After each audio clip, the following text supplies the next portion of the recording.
అందరికీ నమస్కారం అండి. ఈరోజు మనం మీనరాశి వారి యొక్క దినఫలాల గురించి అయితే తెలుసుకోబోతున్నాం. మీనరాశి గల వారికి మార్చి 26వ తేదీ అనగా గురువారం నాడు వారి యొక్క దినఫలాలు ఏ విధంగా ఉండబోతున్నాయి, వారి జీవితంలో ఎటువంటి సమస్యలను ఎదుర్కోబోతున్నారు, ఎటువంటి సంఘటనలు చవిచూడబోతున్నారు, ఎటువంటి వార్తలను వినబోతున్నారు, ఆ వార్తల వలన వాటికి శుభ పరిణామాల అశుభ పరిణామాల, వారి ప్రతికూల సమయాలు అతికూల సమయాలు ఏ విధంగా అయితే ఉండబోతున్నాయి, అనుకూల సమయాలుగా ఏ విధంగా మారబోతున్నాయో మొత్తం అయితే వీడియోలో మనం ఇప్పుడు తెలుసుకోబోతున్నాం. అలాగే వారు ఎటువంటి దేవతారాధన చేయాలి, ఎటువంటి పరిహారాలు చేయాలో కూడా ఇప్పుడు తెలుసుకుందాం. అయితే మన ఛానల్ ఇదే ఫస్ట్ టైం ఎవరైనా చూస్తున్నట్టయితే కనుక ప్లీజ్ అండి మన ఛానల్ అయితే సబ్స్క్రైబ్ చేసుకోండి. వీడియో నచ్చితే కనుక లైక్ చేయండి, షేర్ చేయండి. వీడియోని ఎక్కడా స్కిప్ చేయకుండా పూర్తిగా చూడడం ద్వారా ఇందులో మనం చెప్పుకోబోయే ప్రతి ఒక్క అంశం గురించి కూడా మీకు అయితే స్పష్టంగా అర్థమై తీరుతుంది. ఇక వివరాల్లోకి వెళ్తే కనుక ఈ యొక్క రాశి గలవారు ఒక వార్తనైతే అందుకోబోతున్నారు. ఇంతకీ ఆ వార్త అయితే ఎటువంటి వార్త, ఆ వార్త వలన వీరికి ఎటువంటి పరిణామాలు జరగబోతున్నాయి అయితే వివరంగా ఇప్పుడు తెలుసుకుందాం. అయితే ఈ యొక్క రాశిగల వారి యొక్క గుణగణాలను పరిశీలించినట్లయితే గనక వీరు ఎంతో మృదు స్వభావులు, అలాగే ప్రతి ఒక్కరికి ఎంతో సహాయ సహకారాలు చేస్తూ ఉంటారు. ఈ రాశి వారు చాలా మంచి మనస్తత్వాన్ని అయితే కలిగి ఉంటారు. అయితే రేపటి రోజున వీరికి ఎంతో మిశ్రమమైన ఫలితాలు కూడా కనబడబోతున్నాయి. వృత్తి వ్యాపార రంగాల్లో ఏ పని చేస్తున్నా కానీ వీరి యొక్క వృత్తులు కానివ్వండి, వ్యాపారులు కానివ్వండి, అలాగే ఉద్యోగం కానివ్వండి, ఏ విధంగా ఎటువంటి పని చేసినా కానీ ఆ పనుల్లో మంచి సత్ఫలితాలు అయితే వీరు మిశ్రమ ఫలితాలు కూడా పొందబోతున్నారు. అలాగే ఈ యొక్క రాశిగల వారికి ఊహకు అందనటువంటి ఒక మంచి శుభ లాభాలు కూడా కలగబోతున్నాయి. ఇంతకీ ఆ లాభాలు వారికి ఒక శుభవార్త ద్వారా అందబోతున్నాయి. ఇంతకీ ఆ వార్త ఎవరి రూపంలో రాబోతుంది, మీరు చేసినటువంటి ఒక పనిలో కాస్త ఒత్తిడి కూడా రేపటి రోజున అనిపిస్తుంది. అలాగే మెరుగైనటువంటి ఫలితాలు కూడా మీరు చేస్తున్నప్పటికీ కూడాను ఎంత కష్టపడతారో అంతే మంచి ఫలితాలు కూడా మీరు చూడబోతున్నారు. అలాగే స్త్రీలు కానివ్వండి, పురుషులు కానివ్వండి, మీ యొక్క భాగస్వామి వలన మీకు ఊహకు అందనటువంటి ఒక వార్త అయితే మీరు వినబోతున్నారు. మీ కుటుంబంలో ఎంతో ఆనందంగా రేపటి రోజున నెలకొనబోతుంది. అంటే ఒక మంచి శుభవార్త మీ యొక్క జీవిత భాగస్వామి ద్వారా మీకైతే తప్పకుండా షాక్ గురయ్యే విధంగా అయితే వార్త ఉండబోతుంది. మిమ్మల్ని ఆందోళన పెట్టే అంశం అయితే మీ జీవితంలో రేపటి రోజున తప్పకుండా కనిపిస్తూ ఉంది. అలాగే ఒక మంచి వార్త కూడా మీ యొక్క జీవిత భాగస్వామి ద్వారా మీరు వినబోతున్నారు. కుటుంబ సభ్యుల్లో వాగ్వాదాలు కనపడుతున్నాయి అవకాశాలు. ఈ యొక్క అంశంలో తగినటువంటి జాగ్రత్త రేపటి రోజున తీసుకోవాలి. ఇంకా అనవసరంగా గొడవలు ఎక్కువ చేసుకోకుండా గొడవ తీవ్రతను తగ్గించి అటువంటి విధంగా ప్రయత్నాలు చేసుకోవాలి. ఎప్పుడు ఎన్నో శుభ ఫలితాలు మీరు ఖచ్చితంగా చూడబోతున్నారు. ఆర్థికంగా మెరుగైనటువంటి ఫలితాలు కూడా సాధించడానికి ఇదివరకు మీరు చేసిన ప్రయత్నాలు ఏవైతే ఉన్నాయో ఆ ప్రయత్నాలన్నీ ఖచ్చితంగా మీకు మంచి మంచి సత్ఫలితాలు అయితే తీసుకురాబోతున్నాయి. ఒక మంచి శుభవార్తలు మీరు తప్పకుండా వినబోతున్నారు. ఇక బంధువర్గ మిత్రుల్లో గొడవలు తీసుకురావడానికి అవకాశాలు ఉన్నాయి కనుక అనవసరంగా గొడవలు పెంచుకోకుండా తగ్గించుకోవడానికి మాత్రమే మీరైతే ప్రయత్నాలు చేయవలసి వస్తుంది. ఎలాగైనా సమస్య వచ్చినప్పుడు దాన్ని పరిశీలించడానికి మీ వంతు కృషిగా మీరు తప్పకుండా ప్రయత్నం అయితే చేయండి. అలాగే కొన్ని సానుకూల ఫలితాలు కూడా, కొన్ని అనుకూలమైనటువంటి ఫలితాలు కూడా లేనటువంటి ఫలితాలు అయితే రేపటి రోజున మీకు కనబడుతున్నాయి. ఈ యొక్క రాశి గల వారికి తప్పకుండా కొన్ని విషయాల్లో జాగ్రత్త వహించడం ఎంతైనా అవసరం. శ్రేయాభిలాషులతో చర్చించి మీకు ఉన్నతమైనటువంటి ఫలితాలు కూడా ఖచ్చితంగా సాధించగలుగుతారు.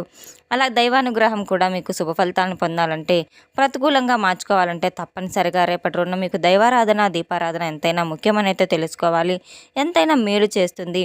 అలాగే మీ యొక్క శక్తి మేరకు దాన ధర్మాలు అపారమైనటువంటి పుణ్య ఫలితాన్ని మీకు ఖచ్చితంగా పొంది తీరుతారు. మీ యొక్క ఆర్థిక స్థితి కూడా రేపటి రోజున దేశీయ గోమాత దానం చేయడం ద్వారా మీకు అపారమైనటువంటి పుణ్యఫలం కూడా లభిస్తుంది. మీ శక్తి మేరకు పేదలకు పాదరక్షలు, గొడుగులు వంటివి కూడా మీరు దానం చేయడం వల్ల రేపటి రోజున మీకు ఎంతో శుభకరమైన ఫలితాలు కూడా లభిస్తాయి. ఆహార దానం, అలాగే పానీయ దానం కూడా మీరు చేయడం వల్ల మూగజీవాలకు, పేద వ్యక్తులకు, అలాగే గోమాతకు, కుక్కలకు, కోతులకు వంటి వాటికి కూడా పశుపక్షాదాలకు మీరు దానం చేయడం ద్వారా పూర్వజన్మ సుకృతం వల్ల పుణ్యఫలాలన్నీ మీకు రెట్టింపు అవుతాయని అయితే తెలుసుకోవాలి. రేపటి రోజున కొన్ని విషయాల్లో మీరు అప్రమత్తంగా ఉండవలసిన అవసరం అయితే ఉంది. శుభవార్తలు అనేటువంటి వినేటువంటి అవకాశాలు ఉన్నాయి, కానీ ఆ శుభవార్తలు కొన్ని గొడవలు జరిగేటువంటి అవకాశం కూడా ఉంది. కాస్తంత అప్రమత్తత వహించవలసిన అవసరం ఉంది. అది మీ యొక్క భాగస్వామి వలన సంతానానికి సంబంధించిన విషయం కావచ్చు, లేదా శుభవార్తలు భాగస్వామి అనేటువంటి అవకాశాలు కూడా కనబడుతున్నాయి. మరొక విధంగా కుటుంబంలో అనవసరమైన గొడవలు జరిగే విధంగా మీకు అప్రమత్తత కూడా చాలా వహించవలసిన అవసరం ఉంది. ఇంట్లోనే బంధువులు కావచ్చు, కుటుంబ సభ్యులు కావచ్చు, చిన్న గొడవ కూడా కాస్త పెద్దది విపరీతంగా అయ్యే అవకాశంగా కనబడుతుంది కనుక ఏమాత్రం ఏమరపాటు వహించకుండా ఎంతైనా జాగ్రత్త వహించడం చాలా అవసరం. ఖచ్చితంగా రేపటి రోజున మీరు దైవారాధన చేయడం ఎంతైనా మంచిది. దగ్గరలో ఉన్న గురుమూర్తి యొక్క గురుమూర్తి అయినటువంటి బాబావారి గుడికి కానీ దత్తాత్రేయ గుడికి కానీ మీరు వెళ్ళి అక్కడ తప్పకుండా మీరు మీ తీపి నైవేద్యం సమర్పించి అలాగే అక్కడ ఉన్న యోచకులకు ఆ ప్రసాదాన్ని మీరు ప్రసాదంగా పెట్టడం వల్ల మీకు ఉన్న సమస్యలు ఆర్థిక సమస్యలు అలాగే ఇంట్లో ఉన్న చికాకులు కూడా తొలగిపోతాయి. తప్పకుండా ఇరుగు పొరుగు చూస్తున్న వారందరూ కూడా మీకు ఓచుకునే వాళ్ళు ఉంటారు. అటువంటి వారు ఒక మంచి పనిని మీరు మంచి ఆలోచించి విజయాన్ని సాధించినా కూడా వారు అనుకున్నట్లుగా కుళ్ళు కుతంత్రాలు చేస్తూ ఉంటారు. కానీ వాళ్ళందరినీ కూడా దూరంగా పెట్టడం జాగ్రత్తగా ఉండడం చాలా మంచిది. అలాగే దైవారాధన చేసుకునేటప్పుడు మీకు ఫలితాలు ఎక్కువగానే వస్తాయి. తప్పకుండా మీరు దైవారాధన మాత్రం అస్సలు విస్మరించవద్దు. నిత్యం మనసులో అయినా సరే దైవనామస్మరణ చేస్తూ ఉండడం తర్వాత మీకు ఎంతైనా మంచి ఫలితాలు అయితే వస్తాయి. మీకు ఎదురు కాబోతున్న సమస్యలన్నీ తప్పకుండా పరిష్కార మార్గాలు కూడా మీకు తప్పకుండా తెలుస్తాయి. రేపటి రోజున మీకైతే చక్కగా మీరు పూజ చేసుకొని అంతా మీరు ఖచ్చితంగా దైవారాధన చేసుకోవడము ఇటువంటి పనులు చేసుకోవడం వల్ల మీకు ఎంతైనా మేలు జరుగుతుంది. రేపటి రోజున మీకు అన్ని రంగాల్లో కూడా ఒక మంచి శుభవార్తలు అయితే వినబోతున్నారు. ఎటువంటి పెట్టుబడులు పెట్టినా కూడా కాస్త ఆలస్యమైనా సరే మీరు తప్పకుండా మంచి ఫలితాలను అయితే చవి చూడబోతారు. ఎటువంటి విషయంలో అయినా సరే ఎటువంటి సమస్యలు వచ్చినా సరే చాలా జాగ్రత్తగా మీరు ధైర్యంగా ఎదుర్కోవాల్సిన అవసరం అయితే ఉంది. తప్పకుండా అయితే సమస్యలను పెద్దవి కానివ్వకుండా మొదట్లోనే తుంచేసి మీరు మంచిగా ఆలోచించి దానికి సరైన నిర్ణయం తీసుకోవాల్సిందిగా అయితే తెలుసుకుందాం.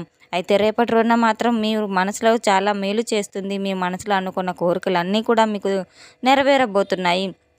మీ వంతు కృషిగా ఏదైనా సరే ఒక పనిని ఉద్దేశించుకొని ఆ పనిని ఏమీ చేయకుండా ఖాళీగా ఉంటే మనకేం లాభం రాదు కనుక మీ వంతు కృషి ప్రయత్నం చేస్తూ ఒక పనిని మొదలుపెట్టి తప్పకుండా అందులో దిగ్విజయంగా శుభ సంకల్పంగా అయితే సాధించినట్టయితే రెట్టింపు ఫలితాలు మీకు తప్పకుండా అయితే చవిచూస్తారు. రేపటి రోజున మీ వంతు ప్రయత్నం మీరు సరిగ్గా చేసి భగవంతుని ప్రార్థించడం వల్ల భగవంతుని యొక్క అనుగ్రహం కూడా మీపై మెండుగా అయితే ఉంటుంది. న్యాయాన్యాయాలు అన్నీ కూడా సమతుల్యంగా అయితే ఉంటాయి. రేపటి రోజున ప్రతి ఒక్కరికి అనుకూలంగా మిశ్రమ ఫలితాలు అయితే రాబోతున్నాయి. భగవంతుని యొక్క అనుగ్రహం సంపూర్ణంగా ఉంటుంది. అలాగే ధ్యానం చేయడం, ఒత్తిడిని తగ్గించుకోవడం, కోపాన్ని తగ్గించుకోవడం, మౌనం వహించడం ఎంతైనా మంచి చేస్తుంది. రేపటి రోజున మీరు తప్పకుండా ప్రతి ఒక్కరికి మీకు తోచినంత మీకు ఉన్న దాంట్లో దాన ధర్మాలు చేయడం వల్ల మీకు ఎన్నో శుభ పరిణామాలు అయితే ఎదురుతూ వస్తాయి. తప్పకుండా మీరు నిత్య దైవ నామస్మరణ దీపారాధన అసలు విస్మరించవద్దు. నిత్యం దైవనామస్మరణ చేస్తూ మీరు ప్రతి పనిలో అడుగు వేయడం ద్వారా అందులో తప్పకుండా అయితే శుభ ఫలితాలు మీరు చవిచూస్తారు. తొందరపాటు నిర్ణయాలు అసలు తీసుకోవద్దు. ఎటువంటి నిర్ణయం తీసుకున్నా ఆలోచించి మీరు తప్పకుండా ఆ నిర్ణయం అయితే తీసుకోవాలి. కొన్ని రాత్రిపూట మంచి భోజనం చేసేటప్పుడు మీ యొక్క వైవాహిక జీవితంలో ఉన్న సమస్యలు కూడా మీ మాటల మధ్య బంధం అయితే మరింత బలంగా రాబోతుంది. ఆదాయం అనేది ఖచ్చితంగా వృద్ధి చెందుతుంది. రేపటి రోజున తప్పకుండా మీకైతే మంచి శుభ ఫలితాలు అయితే రాబోతున్నాయి. తెలుసుకున్నాం కదండి యొక్క రాశి గల వారికి ఎటువంటి ఫలితాలు రాబోతున్నాయి అనే విషయాన్ని. మన వీడియో మీకు నచ్చినట్లయితే కనుక ప్లీజ్ అండి లైక్ చేయండి, షేర్ చేయండి. వీడియోని ఎక్కడా స్కిప్ చేయకుండా పూర్తిగా చూసి మాకు సపోర్ట్ చేసినందుకు చాలా చాలా ధన్యవాదాలు. Thanks for watching.